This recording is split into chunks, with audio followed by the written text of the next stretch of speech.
Hello guys, स्वागत है आपका एक बार फिर से आपके अपने यूट्यूब चैनल ड्रीम सॉल्यूशन में।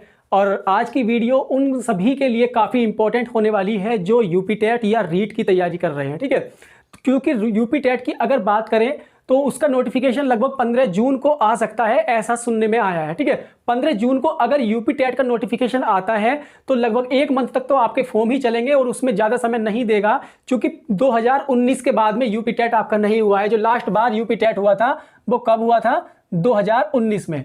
तो अगर 2020 में आपका यूपी टेट हुआ नहीं है तो उसके बाद में ऐसा भी ये जो बोर्ड के द्वारा खबर आ रही है तो उसमें ये बताया जा रहा है कि यूपी टेट के बाद में ही ये सुपर टेट देंगे, यानी जो आपके 90,000 के लगभग पद बचे हुए हैं उसमें से लगभग 50,000 की जो वैकेंसी है, कितनी? 50,000, यानी 51,000 भी हो सकती है। ये 50,000 ये यूपी टेट के तुरंत बाद शायद सुपर टेट आ जाए, ऐसा सभी को उम्मीद है।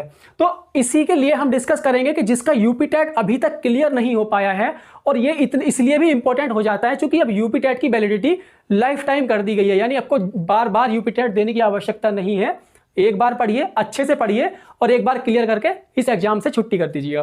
ठीक है, तो अगर हम बात करें यूपी टेट की तो यूपी टेट का जो सिलेबस है, यूपी टेट और रीट दोनों लगभग इक्वल सिलेबस रखते हैं। इनका सिलेबस लगभग 90% क्या है?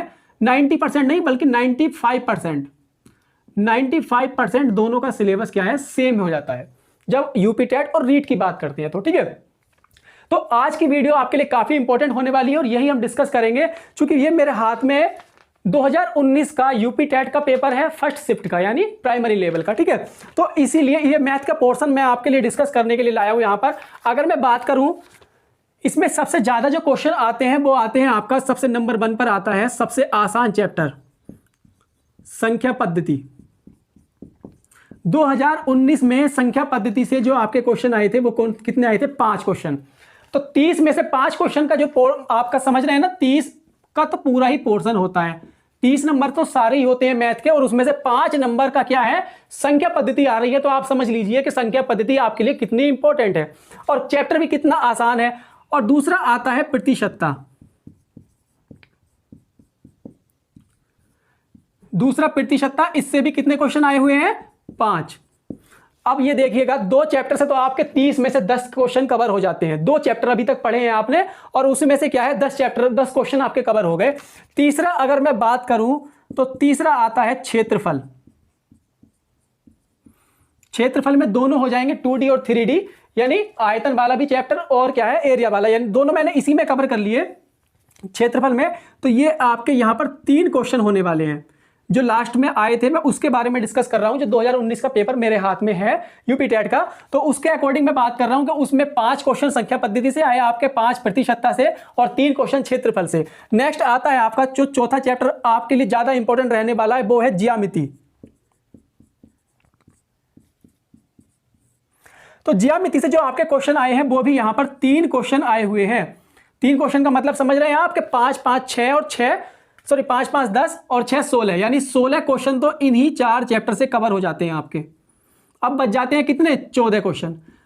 और इसके बाद में 2 क्वेश्चन एलसीएम और एचसीएफ का जो चैप्टर है आपका, 2 क्वेश्चन इससे आए हुए हैं।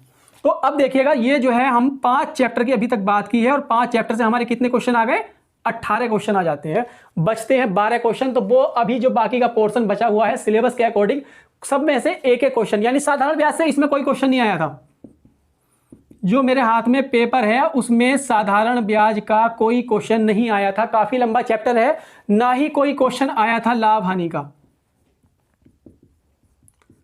इन दोनों चैप्टर से कोई क्वेश्चन नहीं आया था। मैं 1 to 5 की बात कर रहा हूं। 1 to 5 में यानी प्राइमरी लेवल में साधारण ब्याज से भी कोई क्वेश्चन नहीं है और लाभ हानि से भी कोई क्वेश्चन नहीं है। तो आपको ये चैप्टर इतने इंपॉर्टेंट नहीं है। अगर आता है तो इनसे एक ही क्वेश्चन आता है, चूंकि काफी लंबे चैप्टर हैं। और जिन्होंने मैथ नहीं पढ़ा, मैं उनकी बात नहीं कर रहा, उनकी बात नहीं कर रहा हूं जिन्होंने मैथ पढ़ रखा है अपना 12th में या हाई स्कूल में, मैं उनकी बात कर रहा हूं। कुछ बच्चों ने मैथ 8th क्लास में ही छोड़ देते हैं, उनकी बात मैं कर रहा हूं। जो आउटसाइड वाले होते हैं तो उन्होंने अगर मैथ नहीं पढ़ा है तो ये 2 चैप्टर उनके लिए थोड़ा सा हार्ड होते हैं, उनको थोड़ा सा टफ लगते हैं। ठीक है, तो मैं इजी चैप्टर उनके लिए बता रहा हूं। एक तो संख्या पद्धति, प्रतिशतता आप जरूर पढ़ लीजिएगा, इसमें थोड़ा सा समय जरूर लगेगा, लेकिन ये काफ़ी इंपॉर्टेंट इसलिए भी हो जाता है क्योंकि प्रतिशतता इसके लिए भी, अगर इस चैप्टर को आप तैयार करेंगे लाभ हानि के लिए, इसके लिए काफ़ी इंपॉर्टेंट है, ठीक है। और इससे ज़्यादातर क्वेश्चन आते हैं, ज़्यादा नहीं, लेवल उनका ज़्यादा हाई नहीं होता, लेवल ईजी होता है, लेकिन क्वेश्चन ज़्यादा आते हैं 5। अगर इस बार 5 क्वेश्चन नहीं भी आते हैं इसे तो 4 क्वेश्चन दे देगा प्रतिशतता से, तो 1 लाभ हानि का दे देगा। इस प्रकार से रहता है कि इन दोनों चैप्टर से 5 ये 6 क्वेश्चन आते ही आते हैं। तो या मोस्टली ज़्यादातर इससे आते हैं, अगर इसका 1 क्वेश्चन कम करेगा तो इसका 1 बढ़ा देगा, बस इतना करता है वो, ठीक है। तो ये हो जाती है बात। अभी तक के जो सबसे ज़्यादा क्वेश्चन किस टॉपिक से आ रहे हैं वो ये 5 आपको ज़्यादातर पढ़ने हैं, यानी इन 5 को तो अच्छे से करना है प्रिपेयर। तो हम भी इसी बारे में डिस्कस करेंगे कि इन 5 की क्या स्ट्रेटेजी बनाई जाए।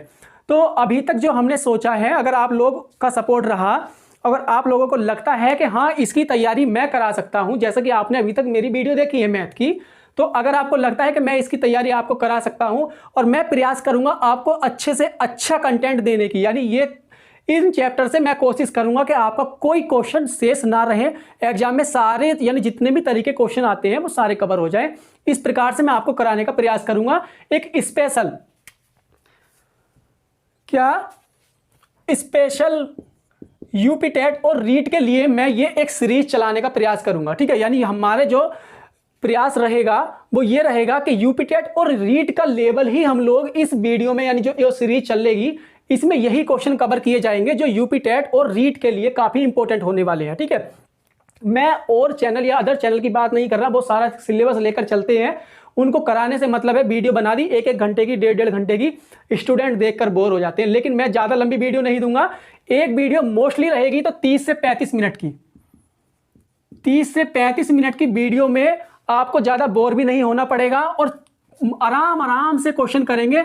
और ये मुझे लगता है कि हम लोग 2 मंथ में मैथ का पोर्शन यूपी टेट का कवर कर लेंगे। और अब मुझे लगता है कि मैं इतने अच्छे से आपका ये चैप्टर करा दूंगा, यानी ये टॉपिक ही करा दूंगा सारे के सारे यूपी टेट के, कि आपको ज़्यादा कुछ पढ़ने की फिर आवश्यकता नहीं है। मैं प्राइमरी लेवल की बात कर रहा हूँ, 1 to 5 की बात कर रहा हूँ मैं, जूनियर लेवल की बात नहीं कर रहा। जूनियर लेवल में थोड़ा सा लेवल अप हो जाता है तो उसके लिए हमें थोड़े से हार्ड क्वेश्चन पढ़ने पड़ेंगे। मैं प्राइमरी लेवल की बात कर रहा हूं, प्राइमरी लेवल में इससे बाहर क्वेश्चन आपका नहीं जाएगा, मैं ऐसा प्रयास करूंगा, ठीक है। तो कैसा लगा आपको अभी तक ये एनालिसिस हमारा यूपी टेट का, आप कमेंट करके जरूर बताइएगा, ठीक है। तो अभी तक अगर मैं इस पेपर में देख रहा हूं तो बाकी सभी जो जितने भी टॉपिक रहे हैं उनसे सभी से 1-1 क्वेश्चन लगभग आया हुआ है, लेकिन मोस्टली जो क्वेश्चन थे वो इन्हीं चैप्टर से आए हुए हैं। क्योंकि आप देख पा रहे हैं कि 18 क्वेश्चन तो इन्हीं 5 चैप्टर से कवर हो गए, तो बाकी जो 12 क्वेश्चन बचे हुए हैं वो सभी 1-1, 2-2 क्वेश्चन सभी टॉपिक से आए हुए हैं। 1 आध क्वेश्चन रीजनिंग का भी दे दिया है इसने। और हाँ, कैलेंडर जो आप रीजनिंग में पढ़ते हैं ना, कैलेंडर, उससे भी 1 क्वेश्चन आया हुआ है इसमें। रीजनिंग का कैलेंडर जो आप पढ़ते हैं रीजनिंग में, उससे भी 1 क्वेश्चन आया हुआ है। तो मैं वही बता रहा हूं कि इसके जो बाकी बचे हुए टॉपिक हैं सभी से 1-1 क्वेश्चन आया हुआ है, क्योंकि 18 क्वेश्चन आपके इसी में कवर हो गए, ठीक है। तो ये तो हमारा एक एनालिसिस था यूपी टेट का कि किस तरीके से हमको किस चैप्टर पे ज़्यादा फोकस करना है।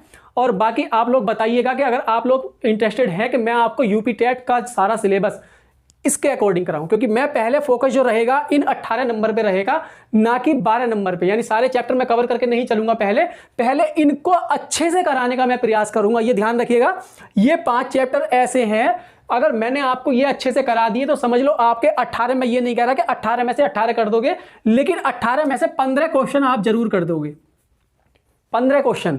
और 18 में से 15 क्वेश्चन अगर आपने यहां पर कर दिए तो जो 12 क्वेश्चन बचे हुए हैं, चूंकि वे भी इतना हार्ड नहीं है, तो 12 क्वेश्चन में से मैं मानता हूं आपके 8 क्वेश्चन मैं पक्का करा दूंगा वहां पर। तो 15 और 8 23। अब ये 23 नंबर उनके लिए काफी इंपॉर्टेंट हो जाते हैं जिनको मैथ बिल्कुल नहीं आता, या यूपी टेट में उनका मैथ का पोर्शन बिल्कुल वीक होता है, जो मैथ बिल्कुल पढ़ना नहीं चाहते और केवल 4 पोर्शन पर अपना फोकस करते हैं और उसमें जो है मैथ में 5 या 7 नंबर ही आ पाते हैं, ठीक है। तो उनके पर्पज से मैंने ये जो है वीडियो आज बनाई, और ये एनालिसिस उन्हीं के लिए किया है कि हमको क्या स्ट्रेटेजी अपनानी है यूपी टेट। ऐसा लगा फ्रेंड्स ये यूपी टेट और रीट का जो एनालिसिस किया हमने, कमेंट करके आप जरूर बताइएगा। अगर आप चाहते हैं कि मैं आपके लिए इस टॉपिक पर या इन सभी टॉपिक पर वीडियो लेकर आऊं तो प्लीज कमेंट करके जरूर बताइएगा, ठीक है। तो मिलते हैं फ्रेंड्स नेक्स्ट वीडियो में, तब तक के लिए बाय बाय।